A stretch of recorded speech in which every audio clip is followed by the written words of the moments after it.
जमीन से मिलने वाली ऐसी 5 हैरत अंगेज चीजें जिसने दुनिया भर के रिसर्चर्स के होश उड़ा दिए। आखिर रिसर्चर्स को जमीन से ऐसा क्या मिला था, आइए जानते हैं। नंबर 1, अमेरिका का एक किसान खेतों की खुदाई करवा रहा था तो कुछ ही मीटर की गहराई पे उसे एक अजीब सी चीज दिखाई दी।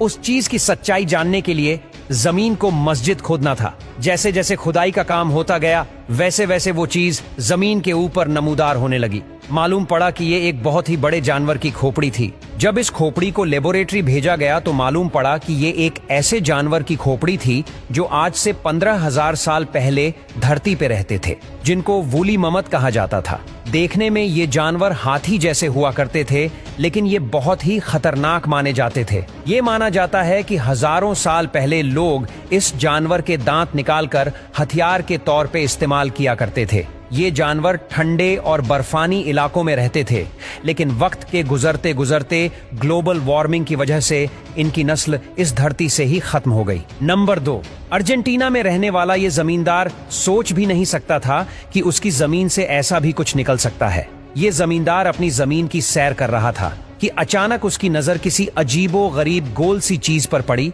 जो देखने में तो किसी डायनासोर के अंडे की तरह लग रहा था, लेकिन सच्चाई इससे भी ज्यादा दिलचस्प थी। किसान ने जब ये अनोखी चीज देखी तो उससे रहा नहीं गया और उसने जमीन खोदना शुरू कर दी। ये अनोखी चीज 3 फीट जमीन में ढंसी हुई थी, जिसको काफी मेहनत करके निकाला गया। जब रिसर्चर्स तक ये बात पहुंची तो पता चला कि ये कोई डायनासोर का अंडा नहीं, बल्कि 10,000 साल पुराने एक जानवर के जिस्म का एक हिस्सा था जिसे शैल कहा जाता है, और ये हिस्सा जानवर अपने डिफेंस के लिए इस्तेमाल करते हैं। हैरत की बात तो ये है कि इतने साल गुजर जाने के बावजूद भी इसकी मजबूती में कोई खास फर्क नहीं आया था और इनको ग्लेप्टोडोन कहा जाता था। इस शैल का जब वजन किया गया तो मालूम पड़ा कि ये 1100 किलो वजनी है। यानी जिस जानवर के सिर्फ शैल का ही वजन 1100 केजी हो, वो पूरा जानवर कितना वजनी होगा, इसका अंदाजा आप खुद ही लगा लें। नंबर 3, 1970 में कुछ माइनर्स साइबेरिया की एक माइन पर मामूल के मुताबिक काम कर रहे थे कि अचानक एक माइनर की नजर मार्बल से बने एक ताबूत पर पड़ी जो जमीन के अंदर बुरी तरह धंसा हुआ था। उन्होंने बगैर टाइम जाया किए उसको बाहर निकालने का काम शुरू कर दिया।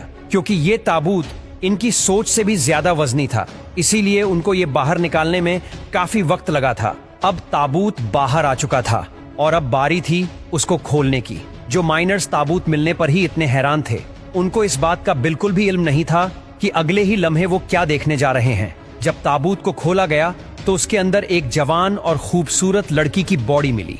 लड़की की बॉडी देखकर ऐसा लग रहा था कि जैसे इसको मरे हुए चंद ही घंटे गुजरे हों, लेकिन ताबूत के अंदर बॉडी के अलावा एक और चीज भी थी। ताबूत में पिंक कलर का पानी मौजूद था जिसमें लड़की की बॉडी को रखा गया था। माइनर्स वो पानी देखकर रह न सके और उन्होंने उस लड़की की बॉडी को ताबूत से निकाल लिया।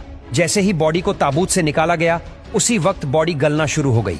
जब इस वाकया का इल्म अथॉरिटीज को हुआ तो फौरन हेलीकॉप्टर के जरिए ये ताबूत को साइंस लेबोरेटरी में भेज दिया गया, जहां साइंस दानों ने उस पानी पर रिसर्च शुरू कर दी जिसने सालों पुरानी बॉडी को गलने से बचा के रखा था। साइंस दानों का मानना था कि कई साल गुजरने के बाद इस पानी का एक्चुअल फॉर्मूला चेंज हो गया है, जिसको रिवर्स करना मुमकिन नहीं है। लेकिन एक बात तो कंफर्म है कि जिस जमाने की ये बॉडी थी उस वक्त लोग आज के दौर से काफी ज्यादा इंटेलिजेंट थे।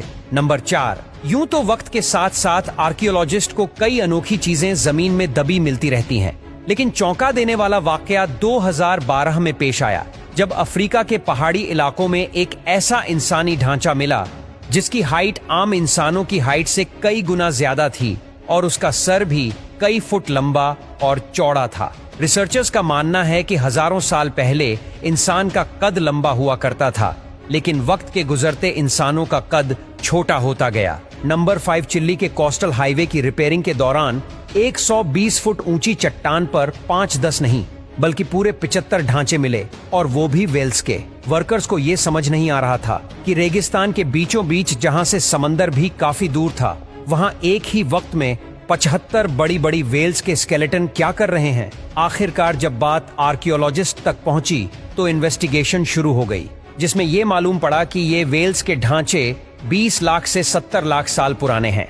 और रिसर्चर्स का मानना है कि इतने साल पहले ठीक इसी जगह समंदर का साहिल हुआ करता था, क्योंकि वेल्स जब भी बीमार होती है उनकी फितरत है वो साहिल पर आती है। लेकिन इतनी ज्यादा वेल्स आखिर एक ही जगह पर कैसे मरी होंगी?